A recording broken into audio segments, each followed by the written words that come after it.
à tous les amis, aujourd'hui on se retrouve pour une toute nouvelle vidéo sur ma chaîne YouTube, une nouvelle vidéo, on est parti pour débriefer le groupe H de ses qualifications à la Coupe du Monde dans la zone Afrique. On se rapproche tout simplement de cette Coupe du Monde et les qualifications sont tout simplement sur le point de se terminer. On enchaîne tout simplement le marathon, une vidéo par groupe. C'est vrai que c'est dense, mais au moins voilà, ça vous permet vous aussi de votre côté de regarder une petite vidéo de 5 minutes par là, une petite vidéo de 5 minutes par-ci, et je pense que c'est quand même beaucoup plus facile que de se taper une vidéo de 50 minutes. Voilà, dites-moi quel format vous aimez. Est-ce que vous préférez un long format ou bien plusieurs petits formats? On est parti les amis, sans plus attendre dans ce groupe H évidemment, composé de la Tunisie, de la Namibie, du Libéria, du Malawi, de la Guinée équatoriale et de Sao Tomé et Principe. La Tunisie officiellement qualifiée. La Tunisie qui a fait le boulot dans cette trêve internationale, la Tunisie qui a fait le travail tout simplement, et la Tunisie qui va aller s'offrir une 3e Coupe du Monde consécutive après 2018, après 2022, voici 2026, une équipe tunisienne qui est en difficulté ces dernières années, avec une dernière CAN complètement ratée, avec des qualifs à la CAN qui ont été difficiles, mais dont tu as réussi à t'en sortir avec une 2e place, et la Tunisie qui va bien participer au mondial, 13 buts marqués, 0 but encaissé. La Tunisie avec la Côte d'Ivoire, c'est les seules équipes qui n'ont pas encaissé de but encore dans ces qualifications à la Coupe du Monde.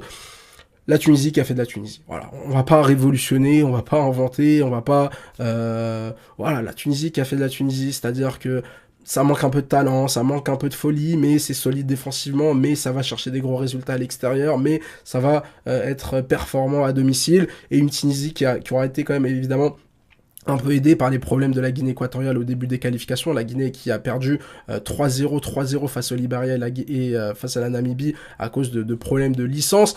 Mais j'ai envie de te dire, t'as battu à l'aller et au retour la Guinée équatoriale. Donc il n'y aura même pas d'excuses en fait pour la Guinée équatoriale. On pourra même pas dire dans 10 ans, oui, mais la Guinée avait eu des problèmes au début des qualifs. C'est pour ça que la Tunisie a réussi à se qualifier. Non, les Tunisiens, ils ont dit, on va vous taper aller-retour 1-0, 1-0, 2 matchs fermés, 2 matchs pourris, 2 matchs nuls à regarder. Mais on va prendre 6 points contre vous et il y aura absolument aucun débat. La Guinée équatoriale qui ne peut plus espérer finir parmi les meilleurs deuxièmes. La Namibie quand même qui aura un peu de choc dans cette trêve internationale avec cette défaite un peu surprise face au Malawi le 5 septembre dernier à domicile. La Namibie qui avait quand même réussi à mettre un peu de pression sur cette équipe tunisienne, et la Tunisie qui va du coup s'offrir une prochaine trêve internationale un peu plus tranquille. Voilà, une prochaine trêve internationale où tu pourras un peu respirer, une prochaine trêve internationale où tu pourras tout simplement venir voir, et une trêve internationale où tu pourras faire des petits tests en vue évidemment de la Coupe d'Afrique des Nations, mais aussi de la Coupe du Monde. Je pense que l'objectif maintenant de la Tunisie, en 2018, ça a été un groupe difficile avec la Belgique, avec l'Angleterre,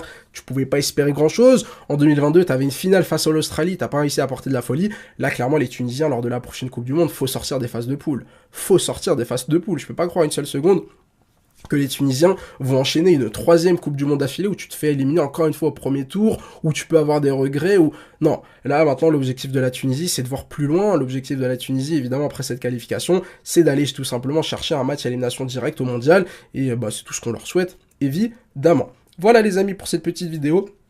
Le marathon continue, il me reste plus qu'un seul groupe à tourner, et donc on se retrouve très rapidement pour le prochain groupe. Allez, ciao ciao.